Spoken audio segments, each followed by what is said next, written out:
Hello students, welcome to first lecture of coordination compounds. इससे पहले हमने जो चैप्टर पढ़ा था वो पढ़ा था हमने D and F block elements. D and F block elements मतलब ट्रांजिशन एलिमेंट्स। उनकी मोस्ट इंपॉर्टेंट प्रॉपर्टी ही ये होती है कि वो कोऑर्डिनेशन कंपाउंड्स बनाते हैं। मतलब ये कोऑर्डिनेशन कंपाउंड्स किससे रिलेटेड है? ये ट्रांजिशन एलिमेंट से रिलेटेड है। वही मेटल्स ऐसे हैं जो कोऑर्डिनेशन कंपाउंड्स फॉर्म करते हैं, और ये अपने आप में बहुत ज़्यादा इंपॉर्टेंट होते हैं। हमारी लाइफ में बहुत ज़्यादा इंपॉर्टेंट होते हैं। हमारी लाइफ के बारे में अगर इनकी इंपॉर्टेंस की बात करें तो वो हम सिर्फ इसी बात से समझ सकते हैं कि जो प्लांट्स के अंदर क्लोरोफिल होता है और ह्यूमन या एनिमल ब्लड के अंदर जो हीमोग्लोबिन होता है, ये दोनों ही कोऑर्डिनेशन कंपाउंड्स होते हैं। जो क्लोरोफिल है वो मैग्नीशियम का कॉम्प्लेक्स है और जो हीमोग्लोबिन है वो आयरन का कॉम्प्लेक्स होता है। तो अगर ये कोऑर्डिनेशन कंपाउंड्स एग्जिस्ट ना करें तो ना तो हीमोग्लोबिन एग्जिस्ट करेगा और ना ही क्लोरोफिल एग्जिस्ट करेगा। मतलब ह्यूमन, एनिमल्स और प्लांट्स कोई एग्जिस्ट नहीं करेगा। तो इतने ज्यादा इंपॉर्टेंट ये कोऑर्डिनेशन कंपाउंड्स होते हैं। और इसके अलावा ये कहाँ काम आते हैं? फूड कलरिंग के फूड कलर्स बनाए जाते हैं, उनमें भी कोऑर्डिनेशन कंपाउंड्स ही यूज होते हैं। और बहुत सारी इंडस्ट्रीज है जैसे biochemistry, water purification, textile dyeing, कपड़ों पर जो कलर किया जाता है वो, मेटलर्जिकल, पॉलीमराइजेशन रिएक्शन, और भी ऐसी बहुत सारी इंडस्ट्रीज हैं जैसे रिफाइनिंग ऑफ मेटल्स। सबके अंदर ये कोऑर्डिनेशन कंपाउंड्स काम आते ही हैं। और ये जो कोऑर्डिनेशन कंपाउंड्स की इंडस्ट्री है, इंडस्ट्री कहने का मतलब इन कंपाउंड्स को जो डेवलप किया गया है वो कोई बहुत ज्यादा पुराने ईयर्स में डेवलप नहीं किए गए। ये पिछले 50 साल में बहुत तेजी से डेवलप हुए हैं। उससे पहले हम कोऑर्डिनेशन कंपाउंड्स के बारे में जानते भी नहीं थे। और जब हमें कोऑर्डिनेशन कंपाउंड्स के बारे में पता लगा उसके भी लंबे टाइम तक हम बहुत ज्यादा नए कंपाउंड्स नहीं बना पाए। नए कंपाउंड्स जो बने हैं, जैसे मैं फूड कलर की बात कर रहा हूँ और इंडस्ट्रियल यूज की बात कर रहा हूँ, तो इनके बारे में जो नॉलेज है वो बहुत रिसेंट ईयर्स में हमको मिली है। ठीक है, तो इन कोऑर्डिनेशन कंपाउंड्स के बारे में अब हम थोड़ा आगे चलते हैं। ये मैंने इनका इंपॉर्टेंस बताया। अब ये कोऑर्डिनेशन कंपाउंड्स क्या होते हैं, हमें इसके बारे में क्या पढ़ना है, इनकी स्ट्रक्चर क्या होती है, वो हमें धीरे धीरे पता चलेगा। ठीक है, तो डायरेक्टली कोऑर्डिनेशन कंपाउंड स्टार्ट करने से पहले मैं यहाँ पर कुछ सिंपल सॉल्ट के बारे में इंफॉर्मेशन बता रहा हूँ। धीरे धीरे हम कोऑर्डिनेशन कंपाउंड्स की पटरी पर आराम से अपने आप पहुंच जाएंगे। देखो, सबसे पहले मैं जो यहाँ पर बात करने वाला हूँ वो बात करने वाला हूँ सॉल्ट्स के बारे में। इससे पहले देखो, जो हमने सॉल्ट्स पढ़े हैं वो किस किस तरीके से पढ़े हैं। जैसे हम अगर मॉलिक्यूल्स के बारे में बात कर रहे हैं, जितनी भी हमने केमिस्ट्री पढ़ी है उसमें कुछ इस तरीके के सॉल्ट आते हैं जैसे NaCl, KCl, जो डायरेक्टली सिंपल फॉर्मूलेज होते हैं। इसके अलावा कुछ इस तरीके का भी हमने पढ़ा होगा जिसमें दो या दो से ज्यादा सॉल्ट मिक्स हो जाते हैं, जैसे K2SO4, Al2SO4 थ्राइस और .8H2O या 24H2O। कुछ सॉल्ट्स ऐसे भी होते हैं जो हम ब्रैकेट्स में शो करते हैं, जैसे K4, FeCN6, इस तरीके से ब्रैकेट्स में। तो ये लिखने का अलग अलग तरीका है और इनमें क्या डिफरेंस होता है इसके बारे में हम देखो बात करते हैं। सबसे पहले हम बात कर रहे हैं कि सॉल्ट होता क्या है। सॉल्ट क्या होता है? जब एसिड और बेस को आपस में मिक्स किया जाता है, मिलाया जाता है, तो वो आपस में न्यूट्रलाइजेशन रिएक्शन करके सॉल्ट बनाते हैं। ठीक है, ये सॉल्ट होते हैं हमारे पास दो टाइप के। एक होता है हमारे पास सिंपल सॉल्ट और दूसरा होता है हमारे पास मॉलिक्यूलर और एडिशनल कंपाउंड। मॉलिक्यूलर और एडिशनल कंपाउंड। अब देखो, सिंपल सॉल्ट के बारे में हम बात करें तो सिंपल सॉल्ट क्या होता है? जब किन्हीं भी एसिड और बेस को सिंपल न्यूट्रलाइजेशन रिएक्शन कराया जाता है, मतलब हमने एक एसिड लिया, एक बेस लिया, दोनों को मिक्स किया। मिक्स करने पर हमारे पास सॉल्ट प्लस H2O वाली केमिकल रिएक्शन बनती है। ऐसे सॉल्ट को हम क्या बोलते हैं? Simple salt. इनका फॉर्मूला बिल्कुल इजीली इस तरीके से लिखा जाता है जैसे यहाँ पर लिखा गया है NaCl। इसमें कैटायन होता है और एनायन होता है। पहले कैटायन लिखा जाता है, उसके बाद एनायन लिखा जाता है। देखो, लिखने का भी तरीका होता है, ये भी हम आगे पढ़ेंगे आगे। जैसे NaCl है तो हम कभी भी इसको ClNa नहीं लिखेंगे, क्योंकि लिखने का तरीका क्या है सॉल्ट का, कि फर्स्ट हम कैटायन लिखते हैं उसके बाद ही हम एनायन लिखते हैं, जैसे Na प्लस और Cl माइनस। इसी तरीके से K प्लस और Cl माइनस। तो इस टाइप के जो सॉल्ट हैं ये क्या है हमारे पास? ये सिंपल सॉल्ट की कैटेगरी के अंदर आते हैं। ठीक है, अब इन सिंपल सॉल्ट की प्रॉपर्टी क्या है? इन सिंपल सॉल्ट की प्रॉपर्टी ये है कि जब इनको पानी में मिक्स किया जाएगा, मतलब इसे हम पानी के अंदर आयोनाइज करेंगे, तो ये अपने कॉन्स्टिट्यूट आयंस के में डिसोसिएट हो जाएंगे। मतलब जिन आयंस से मिलके ये बने हैं उन्हीं आयंस में ये डिसोसिएट हो जाएंगे। और इनकी प्रॉपर्टी क्या होगी? जो इनके आयंस की प्रॉपर्टी होगी वही इनकी प्रॉपर्टी होगी। ठीक है, तो देखो, सिंपल सॉल्ट की अगर हम डेफिनेशन की बात करें तो यहाँ पर लिखा हुआ है simple salt is formed by neutralization of an acid by a base. मतलब एसिड और बेस के न्यूट्रलाइजेशन से सिंपल सॉल्ट बनते हैं, जैसे KOH प्लस HCl, ये KCl। KCl क्या है? यहाँ पर सिंपल सॉल्ट है। जो सिंपल सा फॉर्मूला है वो सिंपल सॉल्ट है। Normally a simple salt ionize in water and produce ions in solution. पानी में जब हम उसे आयोनाइज करेंगे तो आयंस वो वहां पर प्रोड्यूस करेगा। Solution of the simple salt exhibits the properties of its component ion. मतलब इस सिंपल सॉल्ट में से जो आयंस निकले हैं वही प्रॉपर्टी उसके सॉल्ट में होती है। जैसे Na+ और Cl- अगर यहां से निकले तो इनकी प्रॉपर्टी ही NaCl के अंदर होगी। ठीक है, ये सिंपल सॉल्ट है। ठीक, अब हम बात करते हैं आगे थोड़ा डबल सॉल्ट सॉरी मोलिक्यूलर के बारे में, मोलिक्यूलर और एडिशन कंपाउंड। अब देखो मोलिक्यूलर कंपाउंड ये हमने पढ़ा होगा सॉलिड स्टेट में। मोलिक्यूलर सॉलिड नाम से हमारे पास एक टॉपिक आता था, सॉलिड स्टेट में हमने पढ़ा था। तो ये मोलिक्यूलर सॉलिड जो है यही मोलिक्यूलर सॉल्ट है। मोलिक्यूलर सॉलिड में क्या होता था? मोलिक्यूलर सॉलिड में हम पढ़ते थे कि जब किसी भी केस में दो मॉलिक्यूल आपस में ऐड होके सॉलिड बनाए तो वो मॉलिक्यूलर सॉलिड हो जाता था। जैसे वहां पर हमने पढ़ा था कि H2O दूसरे H2O मॉलिक्यूल से हाइड्रोजन बॉन्ड से जुड़ जाता था। यहां पर कौन सा बॉन्ड आ जाता था? Hydrogen bond. और ये हाइड्रोजन बॉन्ड से जुड़ के यहां पर एक सॉलिड स्ट्रक्चर फॉर्म कर लेता था। आइस की स्ट्रक्चर है, ये हमने पढ़ा हुआ है, हाइड्रोजन बॉन्ड में भी पढ़ा हुआ है और सॉलिड स्टेट में भी पढ़ा हुआ है। तो ये किसका एग्जाम्पल है? मॉलिक्यूलर सॉलिड का एग्जाम्पल है।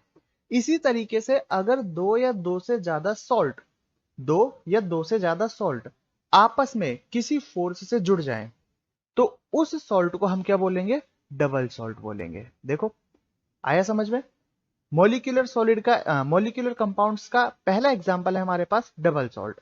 डबल सॉल्ट में क्या बताया भी मैंने? अगर दो या दो से ज्यादा सॉल्ट आपस में किसी भी फोर्स से जुड़ जाएं तो उसे हम क्या बोलेंगे? उसे हम मोलिकुलर या डबल सॉल्ट बोलेंगे। ठीक है, अब मोलिकुलर सॉल्ट के भी हमारे पास दो टाइप्स होते हैं। एक होता है डबल सॉल्ट और दूसरा जिसके बारे में चैप्टर है कोऑर्डिनेशन सॉल्ट या कोऑर्डिनेशन कंपाउंड्स। अब डबल सॉल्ट या कोऑर्डिनेशन कंपाउंड्स में क्या डिफरेंस है उसके बारे में मैं थोड़ा देखो यहां पर बताता हूं। मान लो मैंने एक सिंपल सॉल्ट लिया, सिंपल सॉल्ट है हमारे पास K2SO4। यह हमारे पास सिंपल सॉल्ट है, ठीक है, क्योंकि सिंपल फॉर्मूला है। इसमें K क्या है? पोटेशियम क्या है? कैटायन। और सल्फेट क्या है? Anion, K+ and SO4-2। अगर मैं इसको जोड़ देता हूं दूसरे सिंपल सॉल्ट से, दूसरा सिंपल सॉल्ट कौन सा है? Al2SO4 thrice. ये भी सिंपल सॉल्ट है। देखो ये इंडिविजुअल अलग सिंपल सॉल्ट है, ये इंडिविजुअल अलग सिंपल सॉल्ट है। अगर मैं इनको किसी फोर्स से जोड़ देता हूं मतलब K2SO4 डॉट Al2SO4 थ्राइस, इस तरीके से मैंने इनको जोड़ दिया और साथ में वाटर के मॉलिक्यूल भी आ गए तो ये अपने आप में एक अलग ही सॉल्ट बना रहा है। और इस सॉल्ट का नाम क्या होता है? इस सॉल्ट का नाम होता है हमारे पास मोर्स सॉल्ट, सॉरी पोटाशेलम, फिटकरी जिसे बोलते हैं।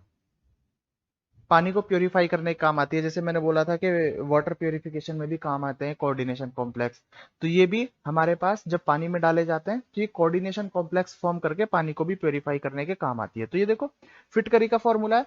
तो यहाँ पर दो सिंपल सॉल्ट आपस में कनेक्ट होकर क्या बना रहे हैं? एक डबल सॉल्ट फॉर्म कर रहे हैं। ये हमारे पास डबल सॉल्ट हुआ। ठीक है, देखो इसे पढ़ो। These are molecular compounds which are formed by evaporation of solution containing two more salt in stoichiometric proportion। अब stoichiometric proportion क्या है? जैसे K2SO4 और Al2SO4 थ्राइस, यहाँ पर दोनों के एक एक मॉलिक्यूल आपस में एक 1:1 में यहाँ पर ये कनेक्ट हो रहे हैं। Hence the molecular compounds which dissociate in solution into its constituent ions are known as double salt। कहने का मतलब यह है कि जब पोटाशियम को हम पानी में डालेंगे या फिर कोई भी हमने मोर्स सॉल्ट लिया या कोई भी लिया, जैसे हम एक सिंपल एग्जांपल ले लेते हैं।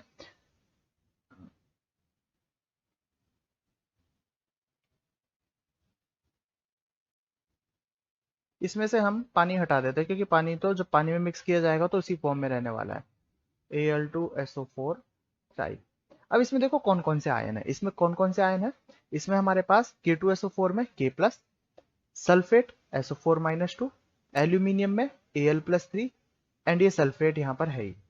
ठीक है, तो जब इसे पानी में मिक्स किया जाएगा तो मिक्स करने पर ये जितने भी कॉन्स्टिट्यूट आयंस थे इसी के अंदर ये यहाँ पर वापस से ब्रेक हो जाएगा। मतलब डबल सॉल्ट को पानी में डाले जाने पर ये क्या करते हैं? डबल सॉल्ट पानी में जाने पर जिस आयन से मिलके बने थे उन्हीं आयन में डिसोसिएट हो जाते हैं, जो इसके बेसिक आयन थे। तो ये अपने बेसिक आयन में यहाँ पर डिसोसिएट हुआ, इसीलिए इसको क्या बोल रहे हैं हम लोग? डबल सॉल्ट बोल रहे हैं। ठीक है, और ये हमेशा एक चीज और याद रखनी है, जैसे मैंने बताया कि मोलिकुलर सॉलिड से ही बने हैं डबल सॉल्ट, मोलिकुलर सॉलिड की ही तरह प्रॉपर्टी है, तो ये हमेशा सॉलिड फॉर्म में ही काम करते हैं। ये जितने भी डबल सॉल्ट है ये सभी सॉलिड फॉर्म में ही काम करेंगे। एग्जाम्पल देखो इसका, जैसे पोटाशियम फिटकरी के बारे में जैसे भी बताया, ये मोर्स सॉल्ट है। इनके फॉर्मूले जरूर याद रख लेना, कभी कभी एग्जाम में पूछ लिए जाते हैं। पोटाशियम है, मोर सॉल्ट है, देखो इसको डिसोसिएट करके दिखाया हुआ है यहाँ पर 2K प्लस Al+3 4SO4-2। और जब इस पोटाशियम को पानी में डाला जाएगा तो ये पानी तो उसी पानी में मिक्स हो जाएगा जिसके अंदर हम मिक्स पानी में डाल 24H2 वहां पर निकल जाएगा। ठीक है, तो ये अपने जिस बेसिक आयन से मिलकर बना था उसी बेसिक आयन में वापस से ब्रेक हुआ। ठीक, अब हम बात करते हैं कोऑर्डिनेशन कॉम्प्लेक्स के बारे में। तो देखो कोऑर्डिनेशन कॉम्प्लेक्स में जो सबसे पहले मैंने 3 एग्जाम्पल बताए थे, सिंपल सॉल्ट लिख के बताया था, डबल सॉल्ट, और जो थर्ड कैटेगरी थी जिसमें हमने ब्रैकेट के फॉर्म में लिखा था, जैसे K4FeCN6। तो इस टाइप के सॉल्ट्स को कोऑर्डिनेशन कॉम्प्लेक्स बोला जाता है। अब देखो इसमें एक से ज्यादा कैटायन एनायन प्रेजेंट हो सकते हैं, क्योंकि अगर हम बात करें मॉलिक्यूलर सॉलिड की तो यहाँ पर ये भी एक टाइप का कैटायन है और ये भी एक कैटायन है। ठीक है, यहाँ पर Cn न्यूट्रल भी हो सकता है, Cn की जगह अगर कुछ भी हो न्यूट्रल भी हो सकता है और नेगेटिव भी हो सकता है। ठीक है, तो इस तरीके से जो ब्रैकेट वाले सॉल्ट्स होते हैं, ब्रैकेट वाले कंपाउंड्स होते हैं, इन कंपाउंड्स को बोला जाता है कोऑर्डिनेशन कंपाउंड्स। अब ब्रैकेट में क्यों लिखा जाता है, किस तरीके से फॉर्म होते हैं, इसके बारे में हम डिटेल में आगे बात करने वाले हैं, क्योंकि हमारा चैप्टर ही पूरा इसी के ऊपर चलने वाला है। अच्छा, इसे हम डबल सॉल्ट की तरह क्यों नहीं लिख देते, जैसे देखो एग्जाम्पल में देखना है यहाँ पर, ये किस किस से मिलके बना हुआ है, FeCN ट्वाइस। यहाँ पर एक सॉल्ट है हमारे पास FeCN ट्वाइस, एक सॉल्ट हुआ, सिंपल सॉल्ट है। दूसरा KCN, ये भी एक सिंपल सॉल्ट है। ठीक है, मैं स्टोइकियोमेट्री की बात नहीं कर रहा हूँ, बैलेंसिंग की बात नहीं कर रहा हूँ, तो 4 नहीं लिख रहा मैं यहाँ पर। जब इन दोनों सिंपल सॉल्ट को हमने मिक्स किया तो हम इसे ऐसे भी लिख सकते थे, जैसे हमने डबल सॉल्ट की फॉर्म में लिखा था, FeCN ट्वाइस डॉट 4KCN, इस तरीके से भी लिखा जा सकता था। ठीक है, लेकिन हम ऐसे ना लिख के, इसे प्रिफर ना करके, हम किस तरीके से लिखते हैं, K4FeCN6, इस तरीके से लिखना इसे प्रिफर करते हैं। ऐसा क्यों, हमने इसे डबल सॉल्ट की तरह क्यों नहीं लिख दिया, क्योंकि डबल सॉल्ट और कोऑर्डिनेशन कंपाउंड्स में एक माइनर सा डिफरेंस यही है जो कि हम इजीली पता लगा सकते हैं, और वो ये है कि जब इसे पानी में डाला जाएगा तो ये, जब इसे पानी में डाला जाएगा तो ये अपने बेसिक आयन में डिसोसिएट ना होके किस में डिसोसिएट होगा, एक तो K प्लस में और दूसरा बाकी के बचे हुए ब्रैकेट्स में FeCN6 माइनस। ठीक है, देखो बैलेंसिंग की बात नहीं कर रहा हूं, चार्ज की बात नहीं कर रहा हूं, वो हम आगे बात करेंगे, सिर्फ समझा रहा हूं। अगर मैं इसे लिखता FeCN ट्वाइस डॉट 4KCN, मतलब ये एक डबल सॉल्ट होता। अगर ये डबल सॉल्ट होता तो पानी में डालने पर इसमें से कौन कौन से आयन निकलने चाहिए थे, इसमें से निकलना चाहिए था हमारे पास Fe+2, Cn minus, K plus and Cn-, इसके जो बेसिक आयंस थे ये FeCN2 के और ये KCN के। लेकिन इसे पानी में डालने पर निकला क्या, इसे पानी में डालने पर निकला K प्लस, और ये पूरा एक कॉम्प्लेक्स निकला। ठीक है, तो यही इन दोनों में डिफरेंस है। डबल सॉल्ट को पानी में डालने पर वो अपने पूरे बेसिक आयंस में डिसोसिएट हो जाता है, जबकि कोऑर्डिनेशन कंपाउंड्स को पानी में डालने पर वो उसमें डिसोसिएट नहीं होता जिनसे मिलके वो बना था, बल्कि कुछ पार्ट उनका एसोसिएटेड ही रह जाता है। जैसे FeCN6 ये एसोसिएट रहेगा, ये ब्रेक डाउन नहीं होगा, इसीलिए हम इसको ब्रैकेट में लिख देते हैं। जब ये ब्रेक नहीं होने वाला तो इसे हम कंप्लीटली एक पोटली बना के, एक ब्रैकेट बना के इसे लिख देते हैं। ठीक है, ये देखो लिखा हुआ है यहाँ पर। अच्छा, लुईस एसिड, लुईस बेस, इसके बारे में भी अभी आगे आने वाला है जब हम इसके टर्मिनोलॉजी के बारे में बात करेंगे। Coordination compound is a compound formed from a Lewis acid and a Lewis base. Lewis word इसलिए यूज किया गया है क्योंकि यहाँ पर इलेक्ट्रॉन्स का एक्सचेंज होता है। सिंपल सॉल्ट में हमने क्या पढ़ा था, सिंपल सॉल्ट वो होते हैं जो सिंपल एसिड और बेस के न्यूट्रलाइजेशन रिएक्शन से बन जाते हैं, लेकिन ये किससे बन रहे हैं, ये Lewis acid and Lewis base से मिलकर बन रहे हैं। ठीक है, छोटा सा डिफरेंस है। Molecular compounds do not dissociate into its constituent ions in solution are called coordination compounds। ठीक है, ये एग्जांपल है यहाँ पर देखो, इस तरीके से ब्रेक होता है 4K प्लस FeCN6 4 माइनस। ठीक, एक बार फिर से बता देता हूँ, तीनों में जो मेजर डिफरेंस होता है, तीन टाइप के हमारे पास सॉल्ट होते हैं। एक होता है सिंपल सॉल्ट, जिनका फॉर्मूला इस तरीके से दिखाई देगा, NaCl और KCl और जो भी हमारे पास सॉल्ट्स होते हैं। दूसरे टाइप का हमारे पास सॉल्ट है अगर मैं दो या दो से ज्यादा सॉल्ट्स को मिला दूं, जैसे अगर हम बोले K2SO4 डॉट Al2SO4 थ्राइस। ठीक है, ये क्या हो जाएगा हमारे पास, ये सिंपल सॉल्ट हो जाएगा, और ये हो जाएगा हमारे पास डबल सॉल्ट। ठीक। तीसरे टाइप का है हमारे पास जिसमें थोड़ा सा कॉम्प्लेक्स बन जाता है, और इसी को हम क्या बोलते हैं, कोऑर्डिनेशन कंपाउंड्स या फिर कोऑर्डिनेशन कॉम्प्लेक्स बोलते हैं। अब इस कोऑर्डिनेशन कंपाउंड या कोऑर्डिनेशन कॉम्प्लेक्स को ही हमें अब आगे डिटेल में पढ़ना है। ठीक है। ठीक है, तो अब चलो हम कोऑर्डिनेशन कॉम्प्लेक्स के बारे में बात करें। अब देखो एक नया ही चैप्टर, नए ही इसके बारे में हम पढ़ने जा रहे हैं। जैसे छोटी क्लासेस में जब सॉल्ट के बारे में पढ़ाया जाता था, तो सॉल्ट के बारे में पढ़ाने से पहले कैटायन क्या होता है, एनायन क्या होता है, ये पढ़ाना जरूरी होता है, क्योंकि सॉल्ट की डेफिनेशन में कैटायन और एनायन वर्ड तो आना जरूरी है। कि जब कैटायन किसी भी सॉल्ट को पानी में डाला जाता है तो वो कैटायन और एनायन में ब्रेक डाउन हो जाता है, या फिर एसिड और बेस को मिलाते हैं तो सॉल्ट बनता है। तो जो बेसिक डेफिनेशन है वो हमें पता होनी चाहिए। तो अब एक कोऑर्डिनेशन कॉम्प्लेक्स अपने आप में एक नया और बड़ा टॉपिक है, तो इसकी कुछ टर्मिनोलॉजी हमको सीखनी पड़ेगी कि इसमें जो वर्डिंग्स यूज में आएंगे वो कौन कौन से वर्ड यूज में आएंगे और उनका मीन क्या होगा। ठीक है, तो हम उसके बारे में बात करते हैं। तो देखो ये टॉपिक आया हमारे पास, terminology used in coordination chemistry. Coordination chemistry में कौन कौन से टर्म्स यूज में लिए जाते हैं। तो एक एग्जांपल यहाँ पर हम लेके चल रहे हैं, जो एग्जांपल पहले पढ़ाया था उसी को मैं यहाँ पर लेके चल रहा हूँ। K4FeCN6। तो पहले मैं थोड़ा सा एक्सप्लेन कर देता हूँ इसके बारे में, उसके बाद हम इन डेफिनेशंस पर आएंगे। K4FeCN6, अब इसमें कौन कौन सी टर्म को क्या बोला जाता है। ये जो हमारे पास K4FeCN6 है, मैंने बोला जब इसे पानी में डालेंगे तो पानी में डालने पर एक तो हमारे पास कैटायन अलग हो जाएगा और एक एनायन। वो कैटायन क्या था, वो कैटायन था हमारे पास ये, और एनायन क्या था, ये बाकी का पूरा बचा हुआ कॉम्प्लेक्स। ठीक है, तो इसीलिए हम इस K4 को क्या बोलेंगे, इस K4 को हम बोलेंगे काउंटर आयन। Counter ion. ठीक है। अब दूसरा हमारे पास ये जो पार्ट है ब्रैकेट वाला, इस ब्रैकेट वाले पूरे पार्ट को क्या बोला जाएगा, इस ब्रैकेट वाले पूरे पार्ट को बोला जाएगा कॉम्प्लेक्स। ये पूरा ब्रैकेट वाला पार्ट क्या है हमारे पास, कॉम्प्लेक्स है। ठीक है। अब इस ब्रैकेट में भी हमारे पास दो पार्ट है, एक है Fe और दूसरा है CN6। तो ये जो हमारे पास Fe है, अब चैप्टर के स्टार्टिंग में ही मैंने बताया था लेक्चर शुरू होते ही कि कोऑर्डिनेशन कॉम्प्लेक्स कौन बनाते हैं, ये ट्रांजिशन एलिमेंट्स की प्रॉपर्टी होती है, ट्रांजिशन एलिमेंट्स बनाते हैं। तो हमें ये जो मेटल मिलेगा Fe की जगह और कौन कौन से डी ब्लॉक में और कौन कौन से एलिमेंट है जो इंपोर्टेंटली काम आते हैं, क्या क्या मिल सकता है हमको यहाँ पर Fe की जगह, Mn मिल सकता है, कॉपर मिल सकता है, निकल मिल सकता है, प्लेटिनम मिल सकता है, सिल्वर मिल सकता है। तो ये जितने भी ट्रांजिशन एलिमेंट्स हैं यही यहाँ पर प्रेजेंट होते हैं। तो इसीलिए इनको क्या बोल दिया जाता है, मेटल्स होते हैं, तो इन्हें हम बोल देते हैं सेंट्रल मेटल आयन। क्या बोलेंगे, सेंट्रल मेटल आयन। ठीक है, ये सेंट्रल मेटल आयन है।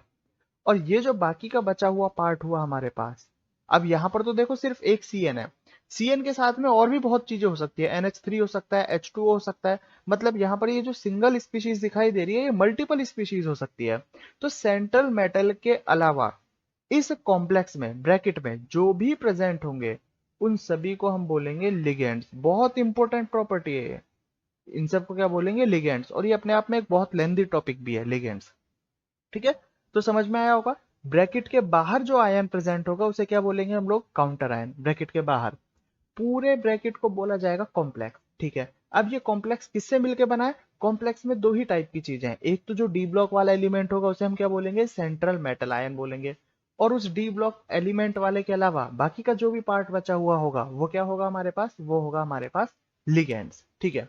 अब एक बार ये ब्रैकेट वाली स्ट्रक्चर कैसे बनी होती है इसके बारे में भी थोड़ा सा बात कर लेते हैं, बेसिक बात कर लेते हैं, ताकि हमको चैप्टर समझने में थोड़ी सी और आसानी हो। ठीक। अब जैसे मैंने एग्जांपल क्या लिया हुआ है, देखो फिर से एक बार मैं लिख देता हूं यहाँ पर, K4FeCN6। इस CN6 को, ये CN6 किस तरीके से प्रेजेंट है, इस Fe को CN6 ने सभी तरफ से घेर रखा है।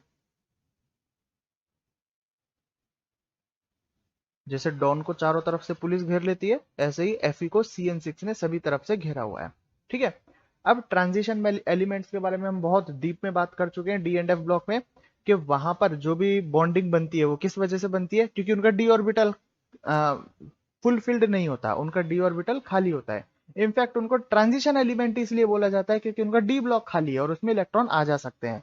तो इसका मतलब Fe के पास भी डी ऑर्बिटल खाली है, और अगर डी ऑर्बिटल खाली है तो Cn अपना लोन पेयर इसको डोनेट कर सकता है। तो यहाँ पर क्या है, Cn के पास लोन पेयर है। अच्छा, एक जरूरी कंडीशन अब समझ में आ गई होगी कि लिगेंड वही होना चाहिए जिसके पास लोन पेयर हो, ताकि वो अपना लोन पेयर इस सेंट्रल मेटल के डी ब्लॉक में रख सके। अब देखो, डी ब्लॉक खाली होगा तो उसमें इलेक्ट्रॉन रखे जा सकते हैं। लिगेंड के पास अगर लोन पेयर है तो वो अपने लोन पेयर को डोनेट करना चाहता है, इन्वेस्ट करना चाहता है, तो वो क्या करेगा, वो अपने लोन पेयर लाके किसको दे देगा, वो अपने लोन पेयर लाके सेंट्रल मेटल को दे देगा। तो ये हुई कॉम्प्लेक्स की स्ट्रक्चर। ठीक है, और ये K4 अपना बाहर पड़ा हुआ है। ठीक है, इसके ऊपर जितना चार्ज होगा उसी हिसाब से यहाँ पर नंबर ऑफ पोटेशियम प्रेजेंट होंगे। जैसे यहाँ पर -4 चार्ज है तो यहाँ पर कितने K प्रेजेंट है, 4 K प्रेजेंट है उसे बैलेंस करने के लिए। ठीक है, तो हम बोल सकते हैं यहाँ पर इसे K4 को हम यहाँ पर लिख सकते हैं 4K+ भी लिख सकते हैं। ये इनकी कंप्लीट स्ट्रक्चर हो गई। ठीक, तो लिगेंड का मतलब क्या हुआ, लिगेंड वो एलिमेंट्स हुए जो अपना लोन पेयर डोनेट करते हैं। सेंट्रल मेटल कौन हुआ, सेंट्रल मेटल वो हुआ जो लोन पेयर एक्सेप्ट करता है। इसका मतलब ये हुआ, ये तो 11th क्लास में हमने पढ़ा हुआ है भाई, लुईस एसिड और लुईस बेस का मतलब क्या है। लुईस बेस का मतलब ये है जो इलेक्ट्रॉन डोनर होते हैं, जो इलेक्ट्रॉन डोनर होते हैं वो होते हैं लुईस बेस। तो यहाँ पर ये जो Cn है ये तो इलेक्ट्रॉन डोनर है, तो इसका मतलब ये क्या हुआ, हमारे पास लुईस बेस हुआ। और ये जो हमारे पास डी ब्लॉक वाला एलिमेंट है ये तो इलेक्ट्रॉन एक्सेप्ट कर रहा है ना, और अगर ये इलेक्ट्रॉन एक्सेप्ट कर रहा है तो ये क्या हुआ हमारे पास, ये लुईस एसिड हुआ। तो कोऑर्डिनेशन अभी मैं थोड़ी देर पहले बात कर रहा था कि आगे बात करेंगे लुईस एसिड लुईस बेस के बारे में, इसी के लिए बात कर रहा था। तो अब समझ में आया होगा कि कोऑर्डिनेशन कॉम्प्लेक्स नॉर्मल एसिड और बेस ना लिख के Lewis acid and Lewis base लिखा जाता है, क्योंकि यहाँ पर इलेक्ट्रॉन का क्या हो रहा है, एक्सचेंज हो रहा है।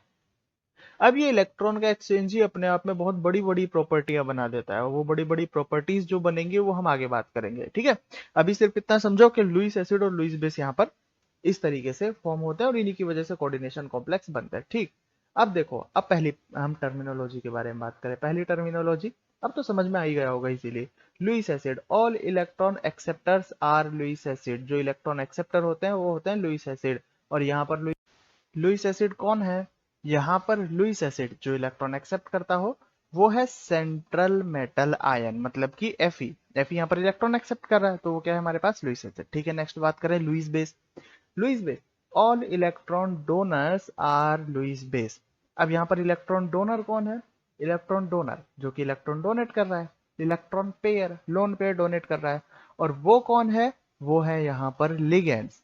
मतलब लिगेंड्स यहाँ पर लुईस बेस की तरह काम कर रहे हैं और सेंट्रल मेटल आयन यहाँ पर लुईस एसिड की तरह काम कर रहा है। ठीक है, थर्ड डेफिनेशन है हमारे पास सेंट्रल मेटल आयन। ठीक है, सेंट्रल मेटल आयन देखो क्या होगा, अब लैंग्वेज की फॉर्म में, प्रॉपर लैंग्वेज में बात कर लेते हैं। In the complex ion an acceptor accept a pair of electron. अब यहां पर इलेक्ट्रॉन पेयर कौन एक्सेप्ट कर रहा है, इलेक्ट्रॉन पेयर यहां पर एक्सेप्ट कर रहा है आयरन, Fe यहां पर इलेक्ट्रॉन पेयर एक्सेप्ट कर रहा है, मतलब ये सेंट्रल मेटल आयन कौन हुआ यहाँ पर, Fe हुआ। फ्रॉम द डोनर एटम, अब ये यहाँ पर इनको डोनर एटम बोल रहा है, लेकिन बाद में ये इन्हीं डोनर एटम को डेफिनेशन पढ़ाने के बाद क्या बोलेगा, लिगेंड्स बोलेगा, जो भी हम यहाँ पर पढ़ चुके हैं। ठीक, लिगेंड्स मतलब CN6। The acceptor is usually a metal ion to which one or more neutral molecule ions are attached. देखो मैं पहले ही बता चुका था कि जरूरी नहीं यहाँ पर Cn लिखा हुआ है तो यहाँ पर Cn ही हो, यहाँ पर न्यूट्रल मॉलिक्यूल मतलब H2O NH3 ये भी हो सकते हैं और एनायन भी हो सकते हैं, और किसी किसी केस में तो कैटायन भी हो सकते हैं। ठीक है, the acceptor metal cation is refer to as central metal cation. ये बोल रहा है कि जो हमारे पास एक्सेप्टर मेटल था, जो इलेक्ट्रॉन एक्सेप्ट कर रहा था, उसी को किस फॉर्म में रेफर किया गया है, क्या बोला गया है, सेंट्रल मेटल कैटायन उसे बोला गया है। Hence central metal cation in a complex serve as Lewis acid. ये हम ऊपर ही पढ़ चुके हैं, यहाँ पर जो सेंट्रल मेटल कैटायन होता है वो क्या होता है, लुईस एसिड होता है। ठीक है, तो ये तीन डेफिनेशन अभी तक हमने पढ़ा, Lewis acid, Lewis base and central metal ion. अब नेक्स्ट लेक्चर में जो हम इंपॉर्टेंट टर्म पढ़ने वाले हैं वो है लिगेंड्स। बहुत इंपॉर्टेंट टर्म है ये अपने आप में। ठीक है, तो इसे हम नेक्स्ट लेक्चर से कंटिन्यू करेंगे।